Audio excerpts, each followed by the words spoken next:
Welcome back to Latin, and we're moving on with a very big chapter on the subjunctive mood.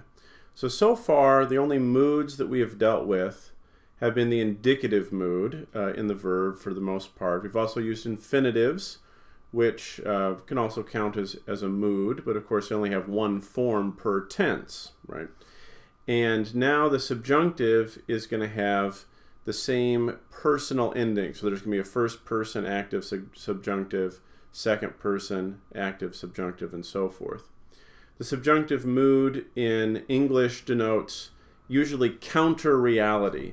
So in English here, if I were a rich man, then I would buy a new yacht. The person saying that is not a rich man. So this is good proper English. We should actually, in modern English, we've kind of lost this a bit. We say, well, if I was rich, but it should be if I were rich. That's the subjunctive mood in English for counterfactuals. Its usage in Latin is much broader. I should say that in the subjunctive we're on page 227 in Wheelock.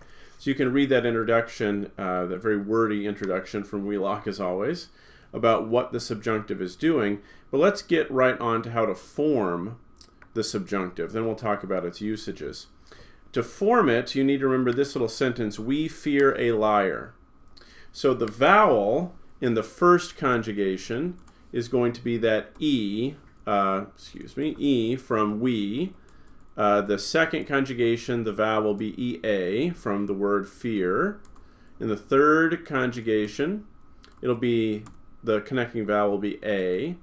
And in the fourth conjugation / the third I stems, then that will the connecting vowel will be IA. So you remember which vowels are which with this little sentence, we fear a liar. And then onto those vowels you put the normal personal endings, which are st, mus, tis, unt. So, in other words, here's the third person indicative present active. The indicative active, the forms we already know.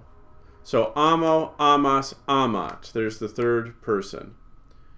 Maneo, manes, manet. There's the second conjugation.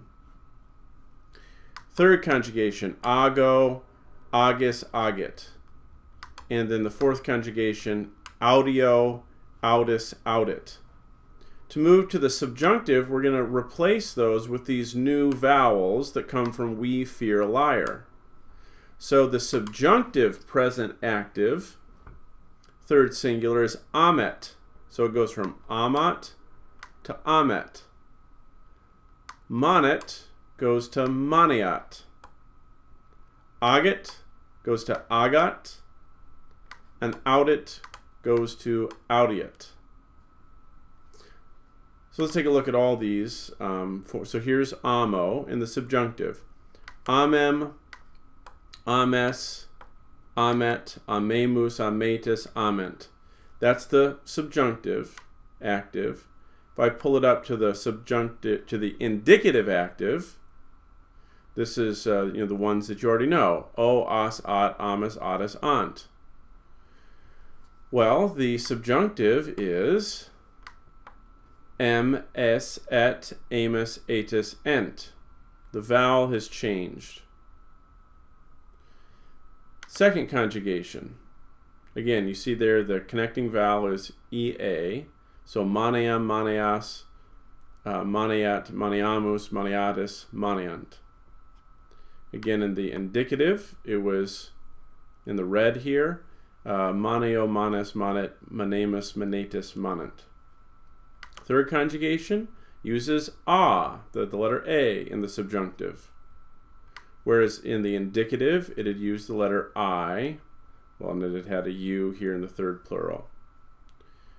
Third conjugation I stem, and fourth conjugation used that IA, whereas they had used an I in the active indicative.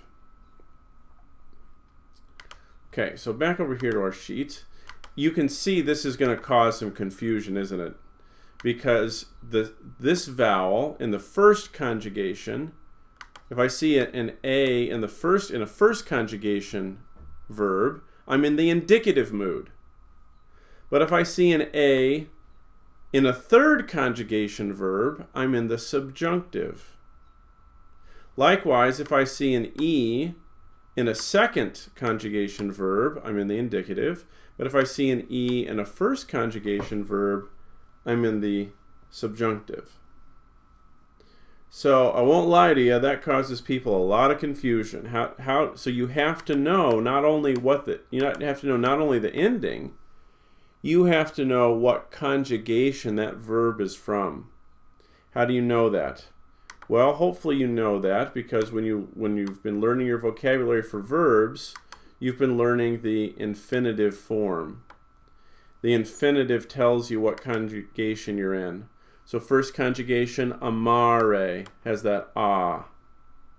So that's what amo has in the indicative. It has an a. Manao manera has that long a in its infinitive.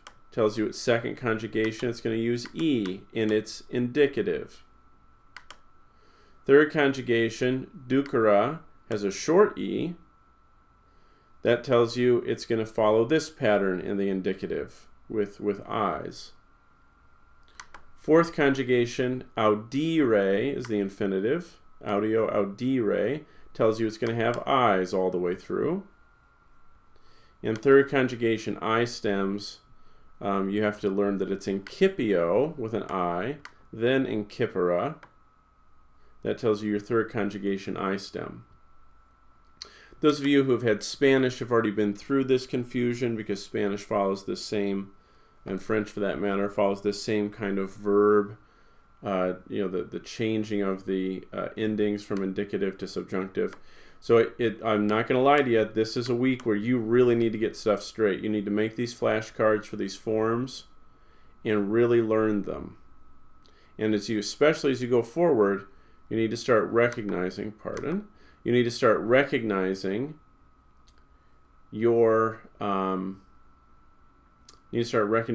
which verbs are which verbs are in which conjugation as you learn new vocabulary. Let's talk about uses of the subjunctive. The subjunctive, so now you can read this on pages 228, 229, and 230. I'm going to condense it for you here. The subjunctive usually appears in a subordinate clause. For example, one very common use of the subjunctive is in purpose clauses. Purpose clauses are introduced by the words ut and ne. Ut means in order that, and ne means in order that not, or the English word lest. So here's an example of each. Hoc dicit ut eos uit. Hoc dicit, he says this, ut, in order that, uet, he may help. There's my subjunctive. How do I know it's subjunctive? It's got an E in it. And I know that uo, the verb, I know that it's uo, uare. So I know it's first conjugation. So when I see a first conjugation verb with an E, that's subjunctive. He says this in order that he may help them. Next, discedit ne id audiat. Discedit, he leaves, lest he should hear it. Or, he leaves, if you don't like lest, that's kind of fancy English. He leaves in order that he may not hear it. Either translation is fine for nay. In a lot of older English, they'll use lest quite a lot to mean in order that not. But you can say he leaves in order that he may not hear it. Again, I know audiat is subjunctive. This one's easy. The second conjugation, moneat, and the fourth conjugation, audiat, these only occur in the subjunctive. These vowels, this ea and ia, When you see those vowels, you know you're in the subjunctive. Those are pieces of cake. The difficult ones are when you see now endings in ot and et. You're going to have to ask yourself, am I in the subjunctive or the indicative? Is this a first conjugation verb, or is it a third conjugation verb? Or is it a second conjugation verb? Because that's going to determine where you end up at. Okay. So those are our usages. The main usage. He also introduces in this chapter relatively rare for the subjunctive to stand as the main verb in the main clause. One exception is the jussive. And in English, that's let us, or let him, or the Queen of France, let them eat cake. That's called the jussive. It's a way to give a command that's a little different than the imperative. So discipulit, discat, out, discadat. This is let a student learn or leave. So these are both subjunctive. Discat, because it's discara. We fear a liar. That a, it's a third conjugation, so that ot tells me I'm in the subjunctive. Discadat, and that's discado, discadera. So it's also third conjugation, has an ot ending, so it tells me I'm in the subjunctive. Let a student learn or leave. And then here again, our easy one, dakiamos. We know dakiamos. We know that that is subjunctive because this ea only occurs in the subjunctive. So this is let us learn the Latin language.